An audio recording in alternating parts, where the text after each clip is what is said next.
you say and spell your first and last name, please? My name is Christopher Pam, Christopher,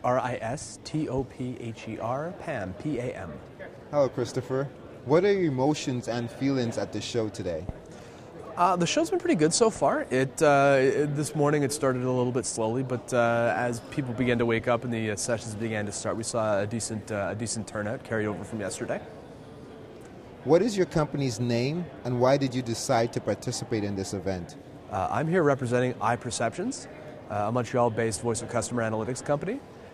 We've been coming to eMetrics since it started way back, and we're happy to show up to the Canadian market. We're a Canadian company to meet some hopeful prospective clients, and to hopefully see some people who worked with us in the past. What have been your corporate most noticeable and successful achievements from the very beginning until the present? Most recent notable achievement was a very successful launch of our new 4Q Suite product back on May 15th. It's had a fantastic pickup, and it offers a freemium solution. And we're proud to say that even though 90% of the subscribers to our that product are on the free solution, it remains robust and extremely useful. We've seen a very strong carryover from when it was entirely free up to the new freemium model. In addition, we are one of the industry leaders in voice of customer analytics. Our model has been proven time and time again, and we're happy to continue working with some of the biggest online players in the industry to deliver insight and feedback from the visitors. Christopher, what are some of the most important things in succeeding in the digital market area? Try to always be on the bleeding edge of what comes up. So many things can change with the drop of a hat. New techniques in whether it's SEO or SEM evolve. Something else may become the newest flavor of the month. And to stay competitive and to stay on the edge, you need to always be informed. So listening to what the market is saying and always trying to be adaptive and responsive, I think, is the most important thing in the digital market right now. Fictionally, we would like to, or truthfully, we would like to imagine an operating director of a successful digital marketing agency. What personal qualities would he or she have to make her own company become successful and a leader in the industry? In the digital industry, because things are changing so fast, a leader in the field, whether it's a digital marketing manager or a CMO, needs to not only be continuously educating themselves to learn more about what's happening and to stay on the edge, but they also need to have the ability to recognize and hire good people to help flesh out their teams, because the industry is changing so fast on a daily basis that one person can't hope to do it alone. So the ability to learn and maintain on one side, but also to hire and find the best people on the other. What enterprise among the industry giants do you hold up as an example? I've always been impressed with the way Dell Computers manages to do everything. I mean, so much of what Dell does is online. They don't have very many brick and mortar, if any at all. So the entire relationship they build with their clients is entirely through the digital space. Whether it's designing your package or designing the computer or placing the order, post-sale support, customer problems, knowledge dissemination through the content on their website, they do a great job. Other companies like Amazon as well do a fantastic job being entirely virtual. Who fascinates you the most? I think Google.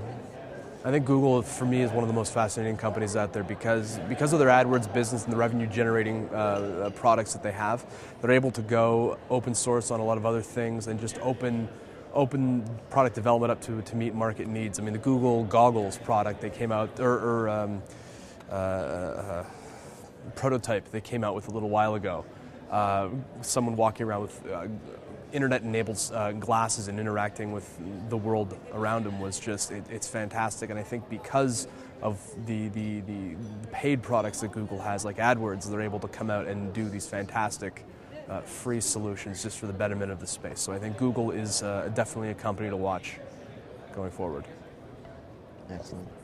Please try to predict the future of online marketing and role of online marketeers in our everyday life in 10 years. The internet really hasn't been around that long, so 10 years is a very, very long time to consider. But as online marketing has been pretty much the Wild West, maybe not in the past couple of years, but before that it was pretty much anything goes. I think more and more you're going to see the bigger and bigger companies investing even more money into online marketing, and it's going to become a I think it's going to become I don't want to say regulated, but it's going to become a lot more formalized. I think you're going to see things develop as standards, and I think that you're going to get a lot more formality coming into the space. Companies are going to be investing a lot more money in the online space, and with that will come resources, and they're going to need more sophisticated tools to measure the ROI obtained through the online space. Could you outline the most ambitious plans your company has for the future? I can't. Unfortunately, we have some very grandiose plans for the future. However, I'm not at liberty to discuss them. Do you think that events like SMX and eMatrix are necessary for digital marketing companies, and why?